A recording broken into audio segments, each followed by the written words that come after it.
శశిరేఖ వంటింటికి స్వాగతం. ఈరోజు నేను బ్రౌన్ రైస్ రవ్వతో ఉండ్రాళ్ళు ఎలా తయారు చేయాలో చూపిస్తాను. ముందుగా ఒక కప్పు బ్రౌన్ రైస్ తీసుకుని దీన్ని శుభ్రంగా 2 సార్లు కడిగి నీళ్ళలో నానబోసాను. ఒక 20-30 నిమిషాలు ఈ బియ్యం నీళ్ళలో నానాలి.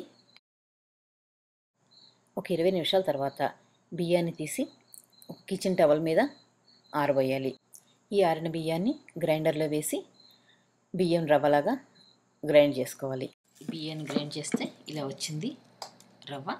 దీంట్లో కొంచెం బియ్య పిండి కూడా ఉంటుంది కాబట్టి ఇప్పుడు ఆ పిండిని మనం జల్లించి తీసేద్దాం. ఇక్కడ జల్లెడలో మెత్తటి పిండి జల్లించే ఈ అటాచ్మెంట్ని పెట్టండి, ఈ రేకుని పెట్టండి. ఇప్పుడు ఈ రవ్వని దీంట్లో వేసి జల్లించేద్దాం.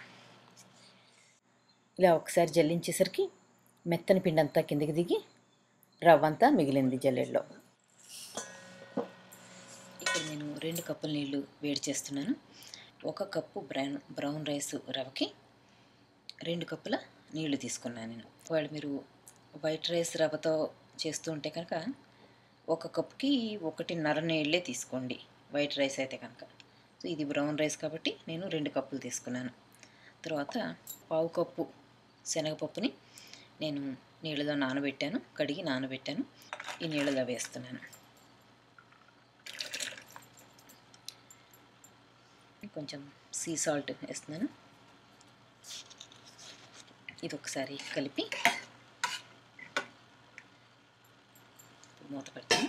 ఈ నీళ్ళు మరిగిన తర్వాత అప్పుడు దీంట్లో రవ్వ వేద్దాం. ఓకే, ఇది ఒకసారి చూద్దాము.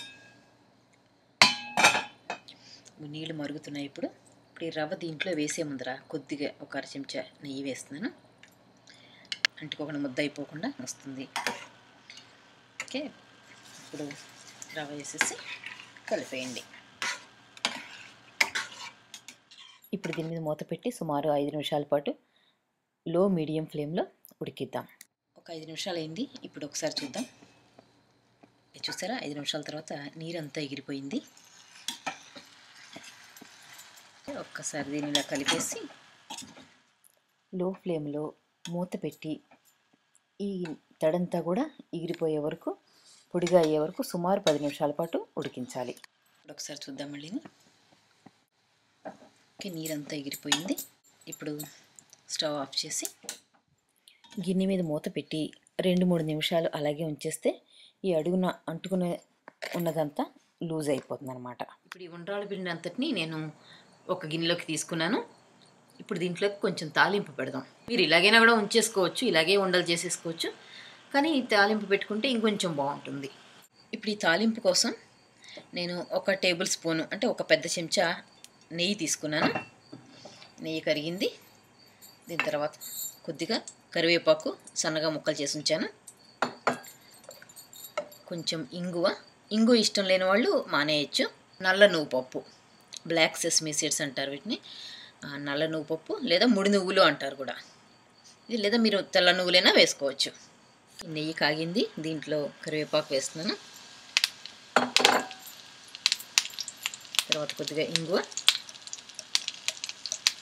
మరీ ఎక్కువ వేయద్దు, కొద్దిగా.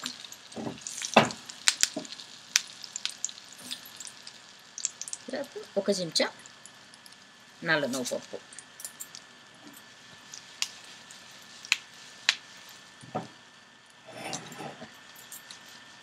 దీనికోసం మీరు నెయ్యే తీసుకోవాలి తప్పనిసరిగా. నూనె బాగుండదు, నెయ్యే కావాలి మనకి. నువ్వు పప్పు చిటపట్లాడుతుంది. ఇప్పుడు స్టవ్ ఆఫ్ చేస్తున్నాను. ఇదిగో ఈ వేడివేడి నెయ్యి పప్పుతో కలిసి అంతా దీంట్లో వేసేద్దాము. కరివేపాకు, నెయ్యి, ఇంగువ ఇవన్నీ కలిపి చాలా గుమగుమలాడుతోంది. వేడి తగ్గినట్టుంది. ఇప్పుడు చేయి పెట్టేస్తాను. ఉండలేం లేకుండా చేతితో కొద్దిగా ఇలా నలిపేయండి. అలాగే ఈ తాలింపు అంతా మొత్తం పిండి అంతా పట్టేలాగా కలిపేయండి.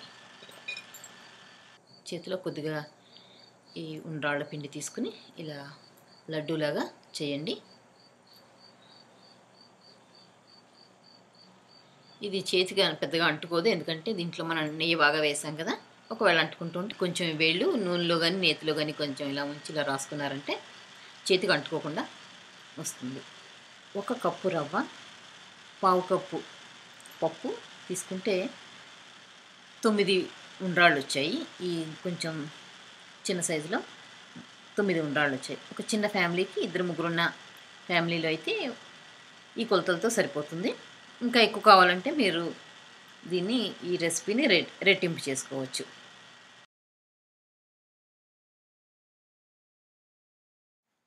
ఈ రెసిపీని మీరు కూడా తయారు చేసి ఎలా వచ్చిందో నాకు చెప్తారు కదా.